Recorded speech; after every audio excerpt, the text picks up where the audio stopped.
Welcome to Miss Scarlett. Subscribe and don't miss out on Patreon. Have fun!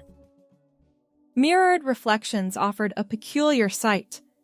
A stranger, yet not unknown. Familiar blonde locks, hazel orbs, and an inconspicuous scar above the right brow, a childhood biking mishap, marked this stranger. And yet, a metamorphosis had occurred. A delicate, softened visage emerged, with once prominent features muted. The secret? A dedication to makeup techniques honed through countless online tutorials. "You're ready for this," she whispered, her voice a masterpiece, a testament to perseverance.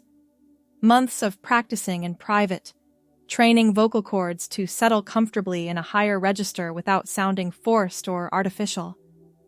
Hours spent recording and analyzing every syllable, every intonation, finding that sweet spot where the voice sounded natural yet feminine. A deep breath expanded the chest beneath the pale yellow sundress, a thrift store find that had seemed perfect for this first real test. The white cardigan provided both warmth against the ocean breeze and additional coverage for shoulders that still felt too broad. White sandals completed the ensemble, toenails painted a matching soft yellow, one more check of the lipstick, one more adjustment of the cardigan, one more deep breath. "Hello, my name is Naomi," practiced the voice that had once belonged to Grant. "Nice to meet you." The bathroom door swung open unexpectedly, causing a startled jump backward. False alarm. Just another empty stall check. The women's restroom remained deserted for the moment. A perfect opportunity to practice different voice pitches without an audience. "Excuse me, could you tell me where the nearest bookstore is?" Naomi tried, aiming for a conversational tone. "I just love this weather, don't you?" This time slightly higher, but still natural. "Could I get the check, please?" More assertive, but maintaining the feminine quality. The outer door creaked. Footsteps approached. Not one person, but several. Women's voices, laughing and chatting. Naomi froze, suddenly realizing the practice session was over. The real test had arrived without warning. 3 women entered, all appearing to be in their early 30s, dressed in vacation attire. Sundresses, shorts, flowing tops. They continued their conversation without pause, barely glancing at Naomi, who stood awkwardly by the sink. "I'm telling you, the dolphins were literally 5 feet from the boat," said the tallest woman, her copper hair dancing as she gestured dramatically. "Trevor nearly fell overboard trying to get a better photo." "He always does that," laughed her friend in a blue floral dress. "Remember in Maui when he—" The third woman, sporting an elegant white jumpsuit, noticed Naomi and smiled. "Sorry, are we blocking the sink?" This was it, the moment of truth. Months of preparation for precisely this type of unexpected social interaction. "Not at all," Naomi replied, voice settling naturally into its practiced register. "I was just fixing my lipstick." A gesture toward the mirror, casual and confident despite the thundering heartbeat beneath the yellow sundress. The woman in the jumpsuit moved to the sink beside Naomi. "I love that shade on you. Perfect for a beach day." "Thank you." A genuine smile. "It's my first time wearing it, actually." "Well, it suits you beautifully with your coloring," the woman continued, washing her hands. "Are you visiting the area?" A simple question that opened the floodgates. Before Naomi knew it, she was engaged in conversation with all 3 women who introduced themselves as Beth, Cynthia, and Diane, a trio of childhood friends on their annual vacation together. "We do this every year," explained Beth, the one in the jumpsuit. Pick a new beach town and spend a week pretending we don't have responsibilities. Or husbands, Cynthia, the redhead, added with a laugh. Or kids, Diane in the floral dress chimed in. What about you? Here with friends? Just on my own, Naomi replied, finding a comfortable rhythm in the conversation. I needed a break from everything, really. Girl, we understand that, Beth nodded emphatically. Sometimes you just need to reset. We're heading to that little wine bar down the boardwalk after lunch, Cynthia offered. You should join us if you're not busy. The invitation caught Naomi off guard. These women had no idea they were inviting someone who, until recently, had lived as a man named Grant. They simply saw another woman, someone they connected with in the brief moments of a restroom conversation. I'd like that, Naomi found herself saying. Thank you. After exchanging phone numbers and agreeing on a time, the women departed, but not before Diane turned back. Love the dress, by the way. That pale yellow is perfect for your blonde hair. The door swung shut, leaving Naomi alone again with the reflection in the mirror. But something had changed. The stranger looking back now seemed more familiar, more real, more her. Walking back to the restaurant table felt different, lighter somehow.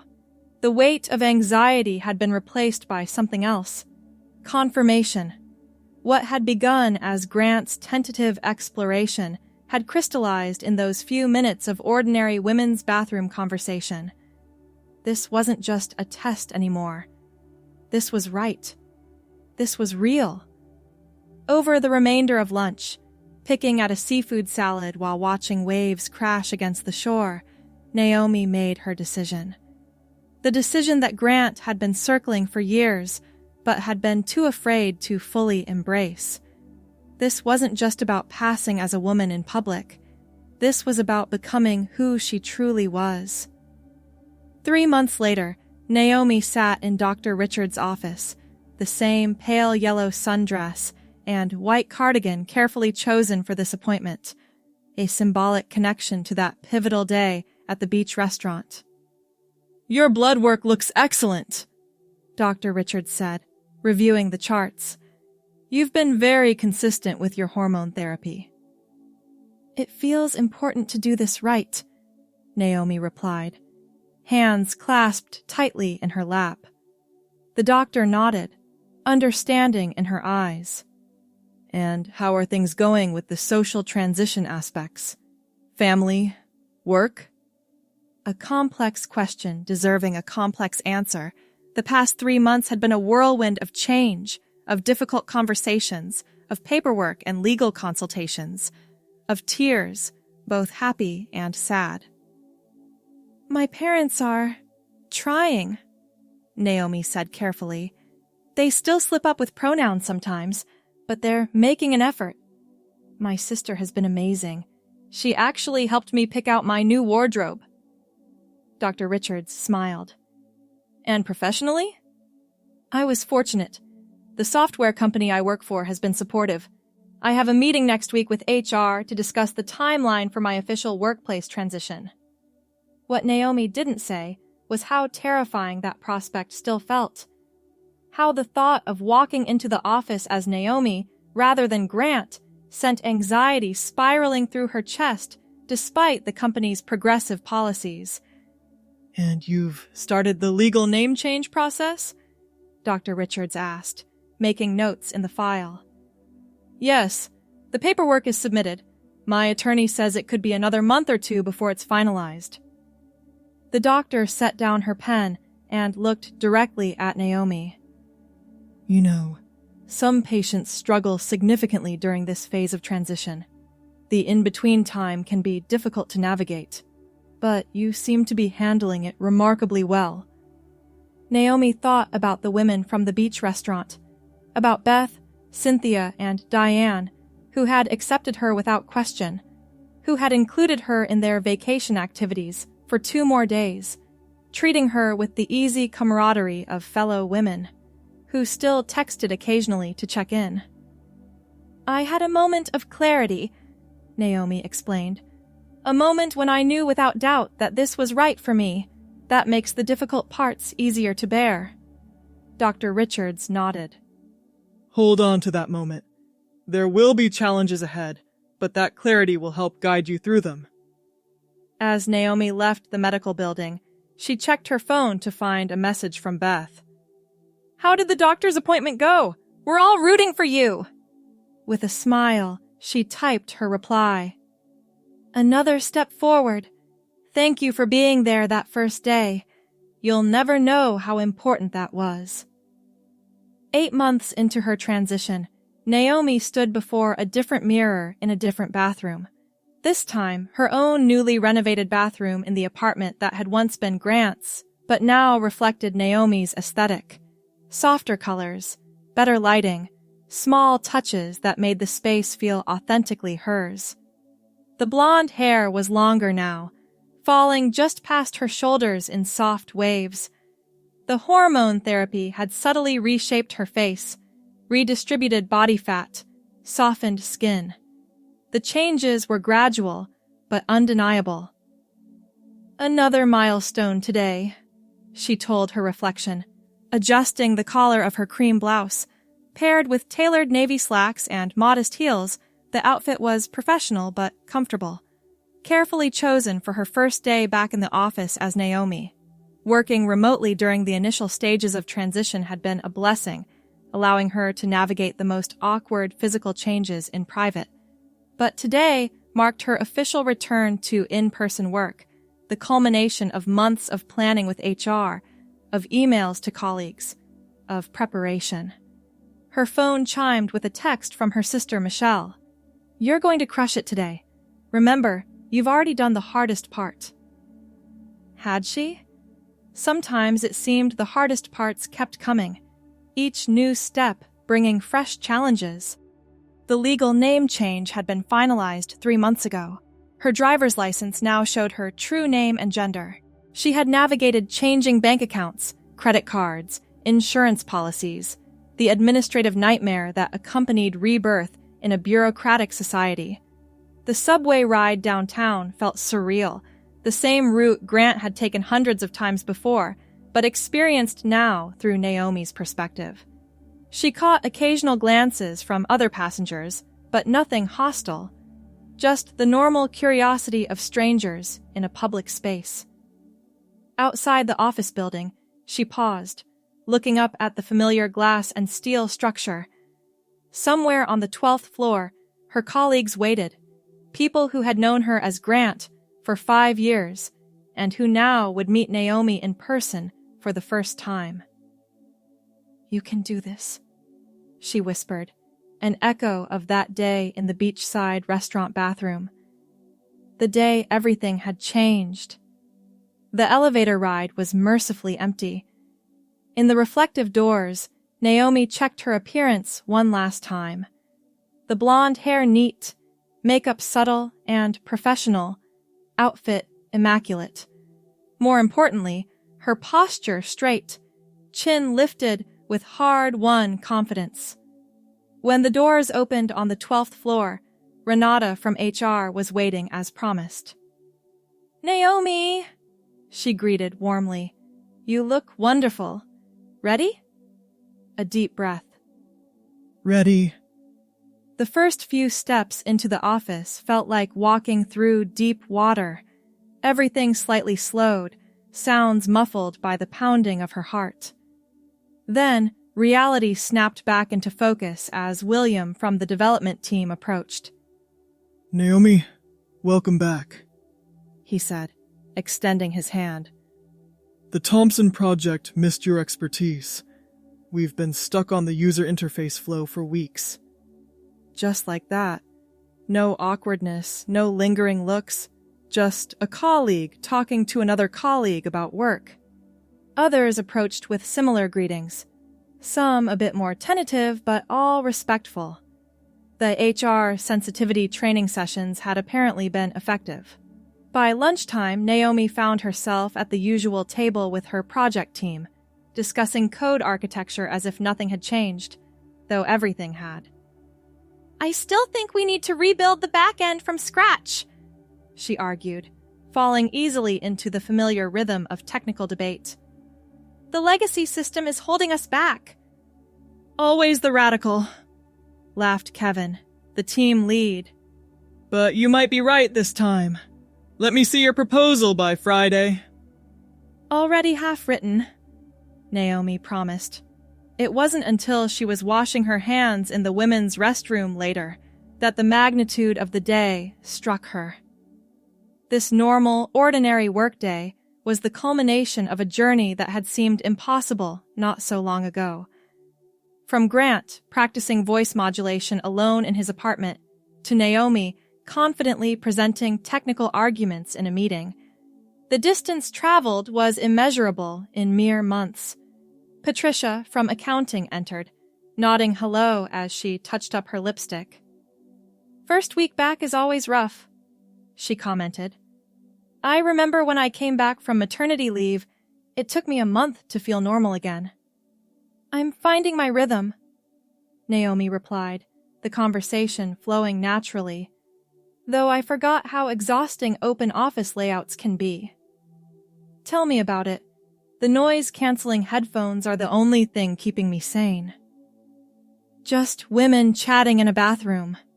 The ordinary miracle of it nearly brought tears to Naomi's eyes. 1 year to the day after that first test in the beachside restaurant bathroom, Naomi returned to the same spot. She wore a different yellow dress this time, a deeper shade that complemented her more confident style. Her blonde hair was styled in a fashionable bob, the summer cut a practical choice for the warm weather. The restaurant had been renovated, but the location remained the same. She requested a table overlooking the ocean, the same view that had witnessed her moment of transformation. "Just one today?" asked the hostess. "Actually, I'm expecting friends," Naomi replied. "Reservation under Naomi Wells." The hostess checked her tablet. "Yes, party of 4. This way, please." The table offered a perfect view of the waves crashing against the shore. Naomi ordered an iced tea while waiting, remembering how a year ago she had sat at a similar table, heart racing with both fear and exhilaration after her bathroom encounter. "Naomi!" She turned to see Beth, Cynthia, and Diane approaching, their annual beach vacation coinciding by design with this significant anniversary. They had remained in touch throughout the year, their unexpected friendship becoming a cherished part of Naomi's support system. Hugs were exchanged, exclamations over appearances made, seats taken with the comfortable familiarity of friends reuniting. "You look amazing," Beth declared, taking in Naomi's confident posture, her polished appearance. "This year has been good to you." "It hasn't always felt good," Naomi admitted with a smile. "But it's been right." "Tell us everything," Cynthia insisted. "We want all the updates since our last video call." Over lunch, Naomi shared the milestones of her year, the completed legal transition, her success at work, the dating disasters and minor triumphs, the ongoing relationship negotiations with family members who still sometimes struggled, the ordinary challenges of life now faced authentically as herself. "What about the medical aspects?" Diane asked carefully. "You were considering some procedures when we last spoke." Naomi nodded, appreciating the directness. These women had earned the right to ask such questions through months of unwavering support. "I've scheduled facial feminization surgery for next month," she explained. "And I'm still saving for the other procedures. Insurance covers some, but not all."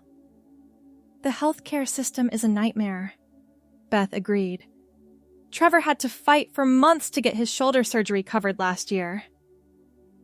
The conversation flowed easily from there, moving from transition specifics to universal complaints about insurance companies, then to vacation plans, work gossip, and movie recommendations, the natural rhythm of friendship unfolding over shared meals and memories. When dessert arrived, a slice of key lime pie that they all agreed to share, Cynthia raised her water glass in an impromptu toast. "To bathroom meetings and beautiful beginnings," she declared. "And to Naomi, who showed more courage in 1 year than most people do in a lifetime." "To Naomi," the others echoed, glasses clinking. The emotion that welled up couldn't be contained.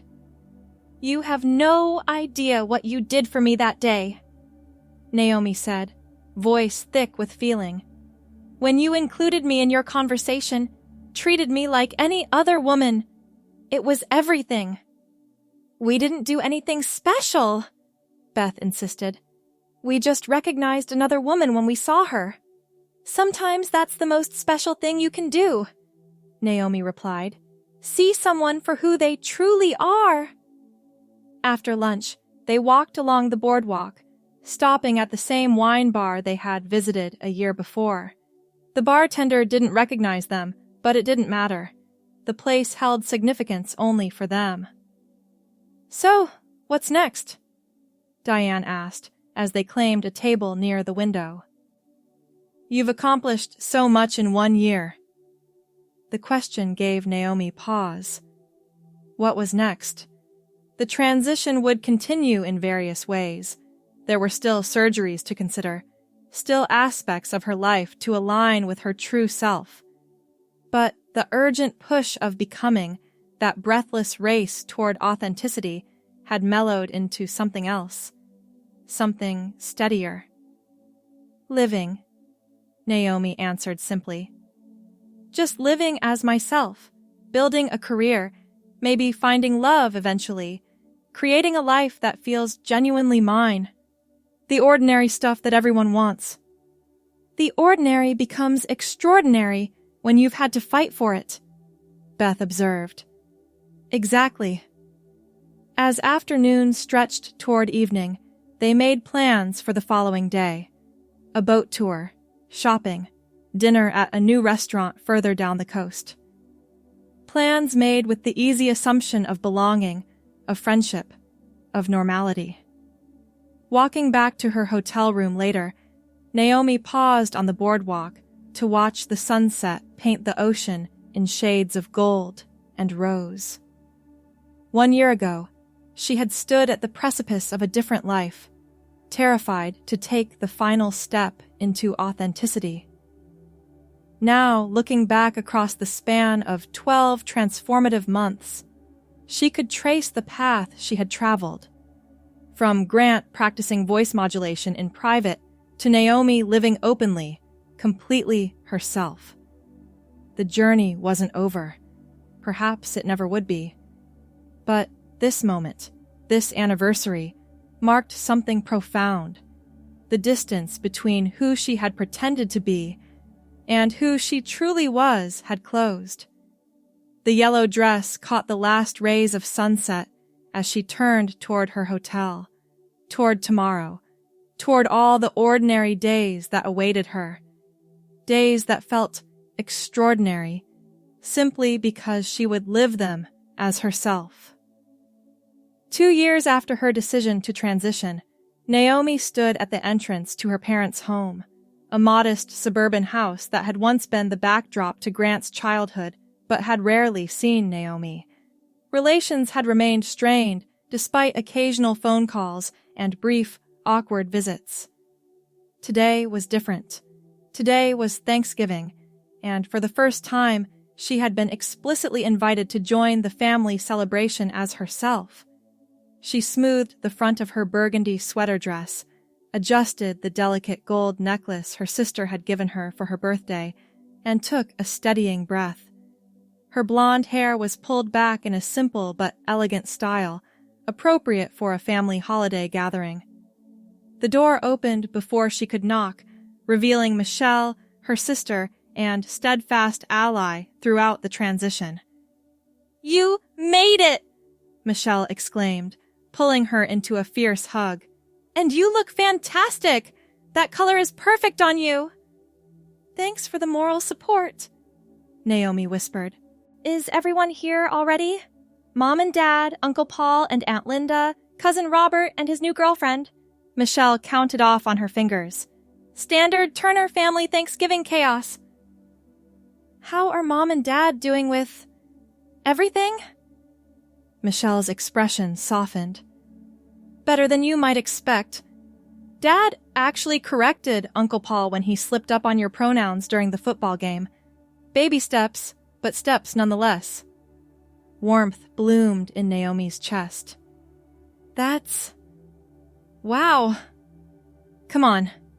Michelle linked their arms. "Let's get this homecoming over with so we can focus on the important things, like whether Mom remembered to make extra gravy this year."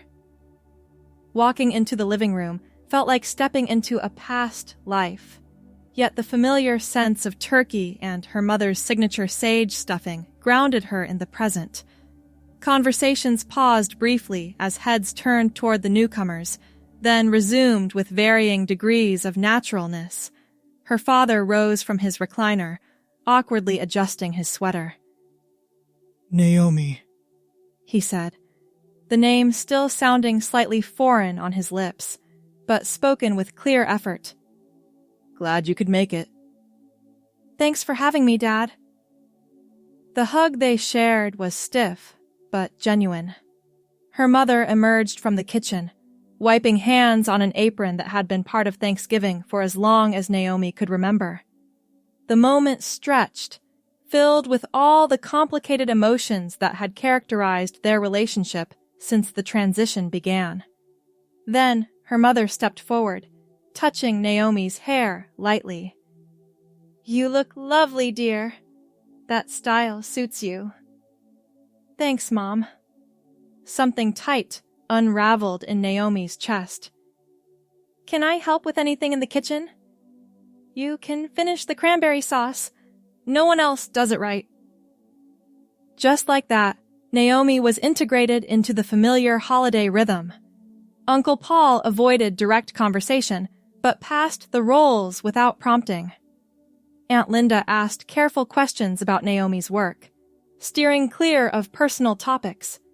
Cousin Robert introduced his girlfriend without awkwardness, as if Naomi had always been exactly who she was now. During dinner, her father cleared his throat during a lull in conversation. "Naomi, Michelle tells us you've been promoted at work. Project manager now?" "Technical project lead," Naomi corrected gently, "overseeing the development team for our new healthcare platform." That's impressive," he nodded. Fork paused midway to his mouth. "Always knew you had leadership potential." The simple acknowledgement, not of her transition, but of her capabilities, her personhood beyond gender, felt like a gift more precious than any wrapped package. Later, helping with dishes while the others watched football in the living room, Naomi found herself alone with her mother for the first time in over a year. "I want you to know," her mother began, carefully drying a serving platter, "that your father and I have been attending a support group for parents of transgender children." The term still came awkwardly, but she said it. Naomi nearly dropped the glass she was washing. "You have?" "It's been educational." Her mother continued drying methodically. "We've met some wonderful people. Parents just trying to understand, to do right by their children." "Mom, thank you for making that effort." Her mother set down the towel and turned to face Naomi directly. "I won't pretend it's been easy, or that I fully understand, but you're my child, and nothing changes that. Not a new name, not a different appearance." She touched Naomi's cheek with a gentle hand. "We've missed you in our lives this past year." The tears came then, impossible to hold back. "I've missed you, too. So much." When they rejoined the family in the living room, something had shifted. A tentative bridge constructed across what had seemed an unbridgeable gap. As the evening wound down, dessert plates emptied, and conversations mellowing with satisfaction and tryptophan, Naomi's phone chimed with a text message. A group message from Beth, Cynthia, and Diane. "Happy Thanksgiving! Hope your family reunion is going well. Remember, chosen family is here for you too." Looking around at her biological family. Imperfect, still learning, but trying, and thinking of her chosen family and the community she had built over the past 2 years, Naomi felt a completeness that once seemed impossible. The journey hadn't been easy. There had been losses, pain, moments of despair, but also joy, discovery, and a profound sense of homecoming to herself. As she prepared to leave, her father helped her with her coat, a simple gesture that would have been routine with his son, but represented significant growth in his relationship with his daughter. "You'll come for Christmas?" he asked, the invitation hanging between them like a fragile ornament. "I'd like that," Naomi replied. "I'd like that very much." Outside, the November night was clear and cold, stars visible despite the suburban light pollution. Naomi looked up at the same constellations she had gazed at as a child from this very driveway, finding comfort in their permanence. The stars remained unchanged, while everything below them transformed. She had made the right choice that day in the beachside restaurant bathroom. The path had been harder than anticipated, with obstacles she couldn't have foreseen, but standing here now, fully herself, increasingly accepted by family, successful in her career, surrounded by genuine friendships, the journey had been unquestionably worth it. The pale yellow sundress from that pivotal day still hung in her closet, a reminder of beginnings. But it was the life she continued to build, day by ordinary day, as her authentic self, that represented the true achievement. Not just transition, but transcendence, beyond fear, beyond others' expectations, beyond limitation. Naomi Wells drove away from her childhood home toward the apartment that reflected her true self, carrying with her the warmth of tentative family reconciliation and the knowledge that whatever challenges tomorrow might bring, she would face them as no one but herself. Thanks for watching, my girlies! Be sure to check out Patreon for more!